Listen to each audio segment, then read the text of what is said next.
WHYY in Philadelphia with a story coming up about imagining redevelopment in southeastern Wilmington, Delaware. That's ahead at 7:31.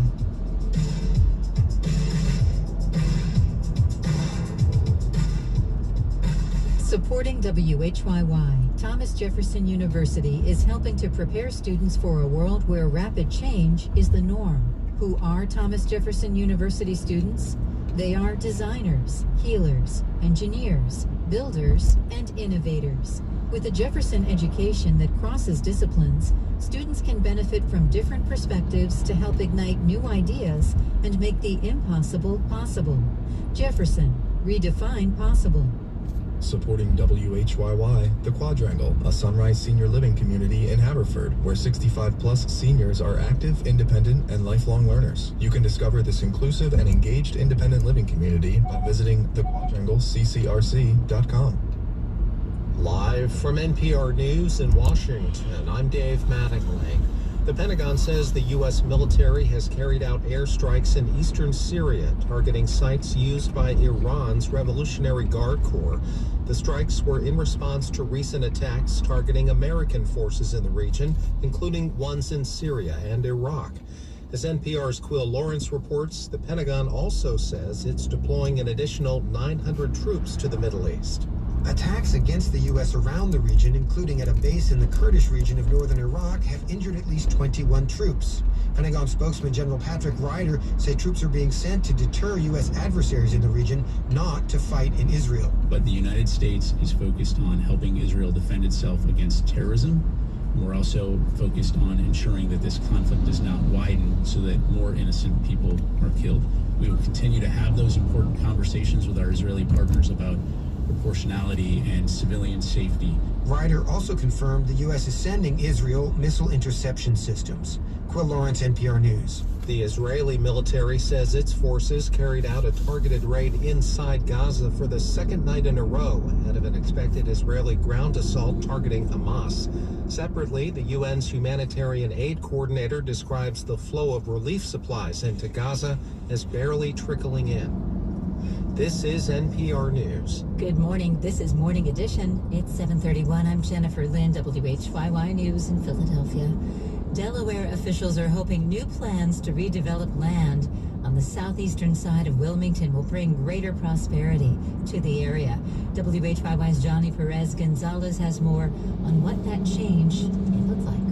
While Wilmington's riverfront has seen massive development in the past few decades, other nearby areas have not seen similar investments.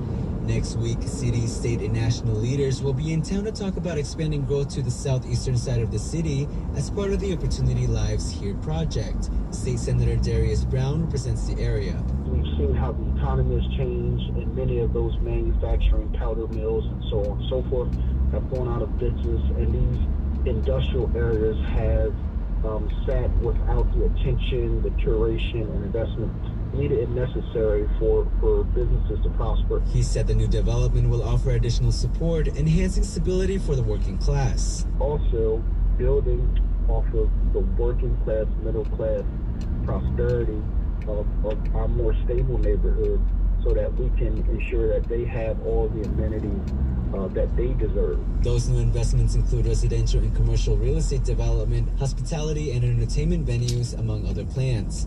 From the Delaware desk, Johnny Perez Gonzalez, WHYY News. Good morning at 7:33. WHYY's NICE team held an event Thursday night to discuss how America's Declaration of Independence inspired over 100 nations around the world to seek independence. Afaq Alri has lived in America for the last decade since immigrating from Iraq. He says being able to voice opinions peacefully is one of the things he enjoys about being in the U.S. Democracy is an amazing thing. Being able to express your opinion without fear, without any fear of your life, fear of what's going to happen to you, without thinking about consequences, being able to stay true to your moral compass. WHYY partnered with Hias and the Friends Peace and Sanctuary Journal for the event. 7:33, almost 7:34. Big dancing times going on for Taylor Swift fans. We'll explain coming up at 7:42.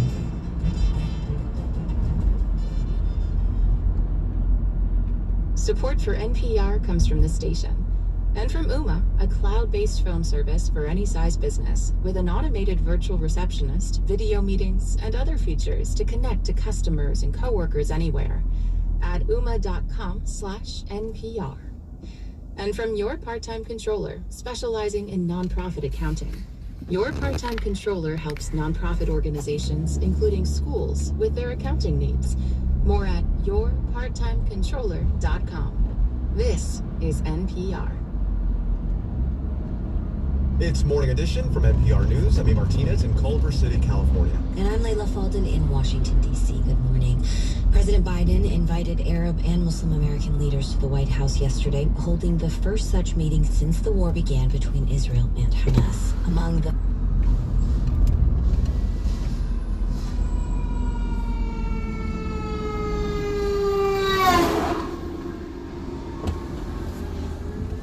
It's me now. Good morning.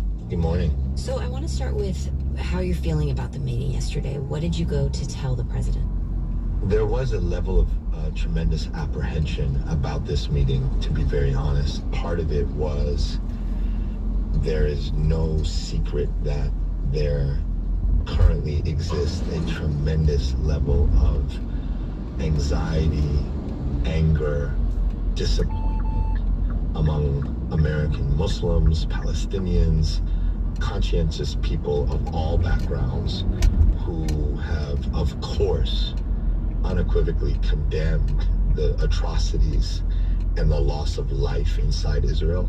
Meanwhile, have felt that the sanctity of Palestinian life in Gaza has not been in any way, shape, or form respected or appreciated in a way that communicates any form of equity. So that was already in the air, alongside, of course, the daily bombardment and the lack of any urgent call for a ceasefire. So you considered not going? There was a moment, certainly, and particularly after hearing from many in the Palestinian American community who found out about the meeting before it happened. And unfortunately, among the things that happened the day before, a statement that the president made regarding a question of the death toll in Gaza just really poured, tremendous salt into the wounds. Now, you ultimately did go. What did you go in and say to the president? Well, we addressed that point. I spoke very honestly about that statement he made. I spoke very honestly about the urgent sense that the community needs and is demanding, of course, a ceasefire for humanitarian purposes in this moment, and about just the overall feeling of dehumanizing rhetoric that has unfortunately not only been part of what we're hearing from more right-wing Israeli cabinet ministers, such as the defense minister who referred to the Palestinians in Gaza, not just Hamas, but all of the Palestinians, as human animals. The lack of any deliberate rejection of that, alongside the statements that have been made questioning things like the death toll. We are very clear that we feel that is contributing to the type of environment that unfortunately has already led to the brutal killing of a young Palestinian American boy here in the suburbs of Chicago, Wadia, who was stabbed 26 times to death by his landlord. What did the president say? You asked for a humanitarian ceasefire. You talked about the dehumanizing language, the questioning of the death toll. What did he say back? Well, so we're not necessarily at liberty to say exactly what he said. I will say this. We were pleasantly surprised by the president's ability to absorb the very direct criticism. As the only Palestinian American in that room, did you have a larger message that you wanted the Biden administration to hear? Yes, I wanted to make